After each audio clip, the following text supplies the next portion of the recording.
Okay, hey guys, my name is Teresa. I haven't done an update in a while. As you can see, I'm in a little bit of a contraption here, so I have a little bit of a story to tell you. Okay, on June 20th, I was at work. I work on a kids' amusement park, and somebody's door on their ride wasn't closed all the way. So I stopped it, I hit the brakes, it didn't slow down enough. I went out, I tripped over a big metal arm of part of the ride. Two of the cars on the ride hit me.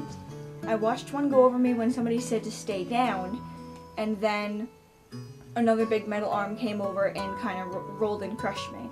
So what happened is that I had a proximal break to the humerus, 3 broken ribs, road rash, and a whole lot of scrapes and bruises. I was in the hospital for 5 days. I had 2 surgeries. The first one was supposed to be successful, but when they put the plate and the screws in my shoulder, the screws were just a little bit too short, so they had to redo it. The second surgery was just to fix it. It wasn't anything that had really gone wrong, aside from the screws being too short. So we put in slightly longer screws, a couple more screws. They originally only put in 3, now I have 6.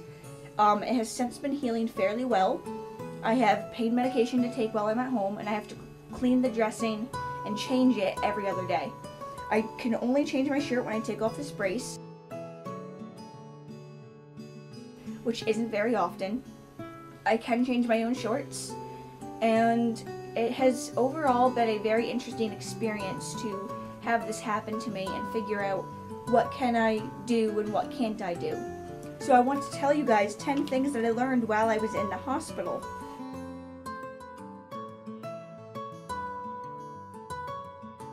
The very first thing I learned while I was there is hospital gowns are not flattering. They're not.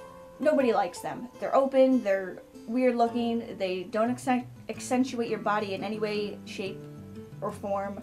They're just overall not great if you're trying to impress someone. Thankfully, I didn't have anyone to impress, because I'm sure you were all thinking, well, who do you have to impress if you're in the hospital? I dress for success, ladies and gentlemen. The second one is nurses, doctors, and others do not care if you cuss at them when they draw blood or change bandages. In fact, I had a nurse tell me, swear all you want. If it makes you feel better, I don't care. Just don't hit me. It's pretty much all they care about. Peeing in a bedpan is hard, and actually that's the first thing I learned before the hospital gown, is that peeing in a bedpan is hard. I told them I had to use the bathroom. They said, okay, let's put the bedpan under you, and I think I still had a C-collar brace on. So we did that, and then eventually they figured out that I could take the brace off, thankfully, and they sat me up in the bed, and that didn't work. I did then vomit, but then they brought in what is called a commode, which is like a little porta potty, and I was able to use the bathroom. Thank God. Some nurses are strict and hardcore, while others are funny and laid back. My very first nurse I had, the morning I went into my bedroom at the hospital, which was at 3:30 a.m. on Sunday, June 21st, was really nice, but definitely very strict. She was not someone you wanted to mess with, you wanted to follow her orders. But then a couple of nurses I had right before I was leaving were so nice and laid back, and they would joke with me, and they would talk with me, and they weren't incompetent compared to her, my first nurse, and they weren't better than her, they weren't worse than her. Every nurse was great. They all did their job fantastic. They just had their different personalities. Tell them you are cold. They will put your blankets in the warmer on the floor, and they will come back very nice and toasty. It was so nice when I told them I was freezing. I think I ended up getting like 10 blankets that night I came into my room. And they put up my heat and everything, and they were so nice about it. They didn't, tell me to like suck it up or anything, or to just cuddle in with the blankets I had. They kept giving me blankets, and they put blankets in the little tumble warmer they had, which was beautiful. Getting an IV put in is hell. I don't know if you can see, it's healing really nicely now, but apparently I have what they called spaghetti veins. They did not find an IV easily. They tried my hand, they tried my arm, and then they had to try my upper arm. And they had one there, except then when I went to go to CAT scans and stuff, when the imaging dye was put in there, a little ball of it got stuck, so they had to take the IV out. Needless to say, the nurse who had gotten the IV in was very annoyed because it took so long to get an IV. Thankfully, we were able to find an IV in my hands later on. Not all meals are appealing. Some of them just don't look good. The meatloaf and the pot roast, I'm not a fan of those foods in general. So when I had those for lunch and a dinner one day, I pretty much just stared at it and ate my roll and had my milk. So not everything is great. They do come around and ask you what food you want, but apparently almost every time they did that for me, I was either sleeping or not in the room, which is rather unfortunate.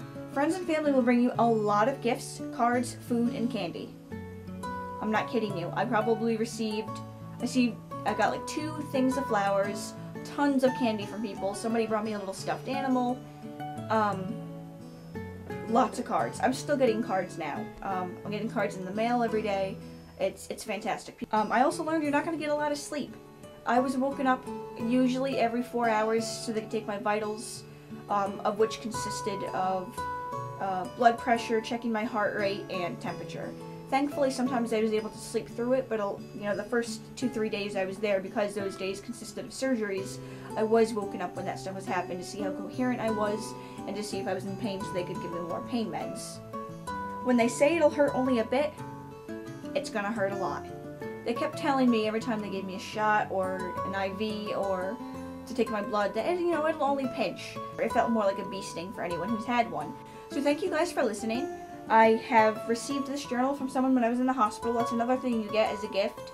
And I'm using it to write down all my notes about this whole experience in general. So this will be the magic journal that will appear in a couple more videos in the future. So when you see this, know that it will be something probably medically related. So thank you guys for watching. Share to your friends. Let them know that being in the hospital is not fun. So thank you guys so much, and I'll see you next time.